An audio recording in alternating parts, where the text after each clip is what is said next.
Magistrado del Tribunal Electoral del Estado de Jalisco nos acompaña esta mañana el doctor Rodrigo Moreno, hablando de temas muy interesantes, temas que tienen que ver con las leyes, pero también con nuestra sociedad y precisamente los derechos humanos de quienes en algún momento cuentan con alguna discapacidad. Bienvenido. ¿Cómo Mucho está? gusto, Trini, en verte otra vez. Muy buenos días. Pues listísimo ya para platicar de todas estas cosas que vulneran los derechos de las personas, de hombres y mujeres, la discriminación, y luego de repente se crean ciertas herramientas para poderles dar garantía o hacer garantes cada uno de sus derechos. ¿Qué pasa con la discriminación también? Así es, Trini. Bueno, mira, déjame decirte que es sin duda un tema muy interesante. México, me parece que para ser una sociedad incluyente, fuerte, unida, debe de generar estas políticas públicas que ha generado al día de hoy. Sin embargo, hay muchas áreas de oportunidad, pero hemos ido avanzando en el tema. Para ponernos en contexto, déjame nada más plantearte que hay unas estadísticas. Por ejemplo, la Organización Mundial de la Salud y en conjunto con el Banco de México determinaron que hay 1.000 millones de personas con algún tipo de discapacidad. 1.000 millones. México, el INEGI determina en 2010 con el último censo que 5.7 millones de personas tienen algún tipo de discapacidad en nuestro país. Y luego se hizo una estadística, una encuesta también por una organización en nuestro país en 2014, donde arrojó que 7.2 millones de personas, de los 120 millones de mexicanas y mexicanos, tienen algún tipo de discapacidad para ver o para caminar, que es la más común. Entonces, en este contexto, para ubicarnos cuánto sector de la población está en esa condición, déjame compartirte que también México ha avanzado, ha generado políticas públicas y también las normas desde la óptica del Poder Legislativo han caminado en ello. Déjame compartirte que desde 2007 México firmó una convención para incluir a personas con discapacidad y no discriminación. Y esto fue mundialmente aceptado o ratificado en 2008. Pero sin embargo, México ya tenía desde 2003, teníamos una ley general para personas con discapacidad. Y en 2011 se generó una ley federal para el tema de la ley general para la inclusión de personas también con discapacidad. Entonces nosotros hemos ido dando pasos agigantados en México, tanto en políticas públicas como desde la órbita del Poder Legislativo, haciendo normas y políticas públicas. ¿En dónde se ha impactado? O sea, en la realidad, en el sentido de espacios en la educación, espacios laborales, espacios en los públicos, por ejemplo, ¿dónde sí se ha hecho real? Claro, mira, déjame decirte algo.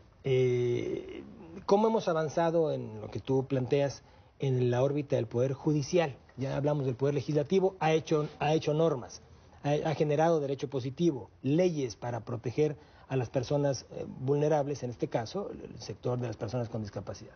Pero también déjame decirte que en la Suprema Corte de Justicia han llegado asuntos muy interesantes, donde se ha tenido que estudiar el tema precisamente de la discapacidad. Y en temas, me imagino, individuales, específicos, Claro, donde la persona que se siente primero vulnerada en sus derechos tiene que ir a interponer una denuncia. Lamentablemente, sí. O sea, aún teniendo las leyes, es la violación a sus derechos, ¿no? Es correcto, porque estamos en ese trance de que es un tema cultural, es un tema de integridad. Por eso comenzaba diciéndote que México, me parece que una sociedad incluyente, fuerte, debe ser integradora de todos los sectores de la población, no solamente de algunos, de todos los sectores de la población, en este caso preciso que hablamos de las personas con algún tipo de discapacidad.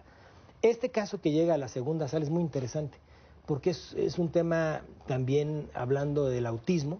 Es un niño que es pues no admitido en una institución educativa, y entonces, bueno, viene desde el juzgado de distrito, el colegiado, hasta la Suprema Corte. Es un amparo en revisión muy interesante, y este asunto es de 2017, es novedoso.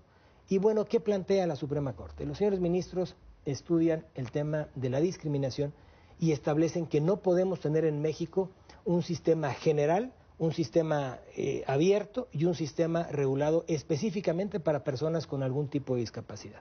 Hay casos especiales que sí ameritan un trato especial, pero depende qué es la discapacidad, la persona de la discapacidad con la que o tiene. el grado de discapacidad. Exactamente. Porque se tiene que ponderar el riesgo que pudieran correr en caso de instalarlo en un espacio no adecuado. Entonces, el riesgo físico, el riesgo emocional que pudieran correr. Es correcto. Entonces, en caso de no correr ese riesgo y que puedan estar en un ambiente como el que conocemos nosotros, el de día a día, ¿qué definió ahí la Suprema Corte? Es correcto. Entonces, hace un estudio, precisamente a eso se enfoca la Suprema Corte, y los señores ministros determinan que no podemos tener un sistema general y otro, uno regular y otro específico, para hacer de saque la discriminación. Entonces, que se tiene que analizar caso por caso, y este caso de un niño con autismo no necesariamente tenía que estar en una escuela especial, sino que se tendrían que generar políticas públicas, herramientas para integrar a la sociedad a este tipo de personas, como por ejemplo modificar los planes de estudio, como por ejemplo modificar las aulas, y como por ejemplo también dar asesoría y capacitación especial a los propios profesores para atender este tipo de situaciones y lograr una verdadera inclusión, hacer una sociedad verdaderamente o lo más acercado a la integración real.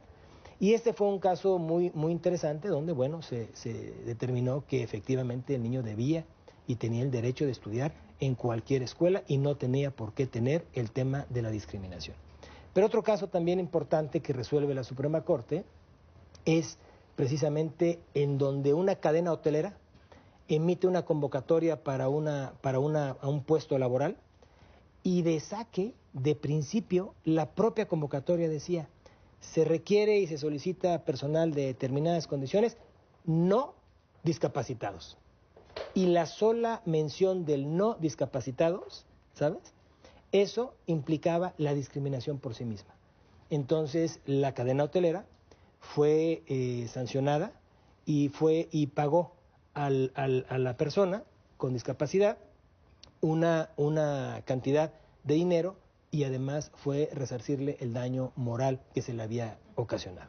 Y esto también, déjame decirte que cuando se estudia esa convocatoria, esa convocatoria para poder trabajar, se determina algo peor, que no se requería de algo físico para hacer. Era un trabajo de escritorio, un trabajo intelectual. Con mucho mayor razón, era completamente restrictiva de esos derechos y era discriminatoria esa convocatoria. Cuenta de 2 casos, pero para que esto se haga general y todas las cadenas hoteleras y todas las escuelas y todos los espacios se adapten, cumplan, respeten, se tiene que llegar a más casos, que la Suprema Corte determine que después de tanto número de eventos sí se está violentando los derechos y entonces se haga una ley nacional, o ¿cómo funciona? Lamentablemente, este es un tema en donde tenemos que ir avanzando. Porque es individual el resultado, ¿no? Claro, es individual y es para la persona en concreto. En este caso particular, tanto el estudiante para ser admitido en una escuela como para la oferta laboral. Así es. Entonces, esto se tendrá que reforzar con políticas públicas, endurecer las leyes, como lo está haciendo el legislativo, y generar estas acciones afirmativas y generar estas resoluciones de los tribunales en todas las materias. Te doy otro ejemplo. En el tema electoral, hoy está muy en la mesa, en la palestra, en la discusión, como han sido las reformas y el recién proceso electoral, el tema del principio de género, el principio de paridad. Pero ¿qué pasa cuando el principio de paridad colisiona con el derecho a la no discriminación? En México también tenemos, por principio, el artículo 1 de la Constitución establece la igualdad, la no discriminación. Y también tenemos el criterio pro persona. El criterio pro persona retomado en los tratados internacionales. ¿Y qué es el criterio pro persona? Pues de manera genérica te puedo decir que es donde todos los organismos públicos, todos los entes públicos deberemos de respetar, de garantizar, de proteger los derechos humanos. Cuando llega a la mesa un asunto y decimos y nos plantean, este fue un caso planteado ante la Sala Superior del Tribunal Electoral del Poder Judicial de la Federación, yo tengo mi derecho a la paridad, tengo un principio de paridad que está reconocido en la Constitución, Reforma 2014. Sea hombre o sea mujer. Sea hombre o sea mujer. Ajá. Aquí lo que me interesa es la paridad, por tal caso yo merezco estar. Es correcto. Okay. Pero ¿qué pasa cuando se vulnera un derecho de discriminación? ¿Qué pasa cuando se vulnera a una persona y se discrimina? Te platico el caso concreto para no ir más allá. Zacatecas. A diferencia de la legislación de Jalisco, para quienes nos escuchan en Jalisco, dirán, es que las listas de representación proporcional deberán ser encabezadas por mujeres. Bueno, eso fue emitido por el órgano administrativo, ratificado por el tribunal, y fuimos pioneros en Jalisco en hacer y tomar esa determinación que las mujeres en Jalisco, apegados al criterio de paridad, puedan encabezar, encabecen las listas de representación proporcional. Zacatecas no tiene esa disposición. Entonces ellos se encabezaron con hombres. En ese caso concreto, en ese proceso electoral, en el Congreso de Zacatecas quedan 18 hombres y 12 mujeres. El Tribunal Electoral del Estado la Sala Regional Monterrey determina hacer los ajustes y dice, por el criterio de paridad vamos a dejar 15 hombres y 15 mujeres.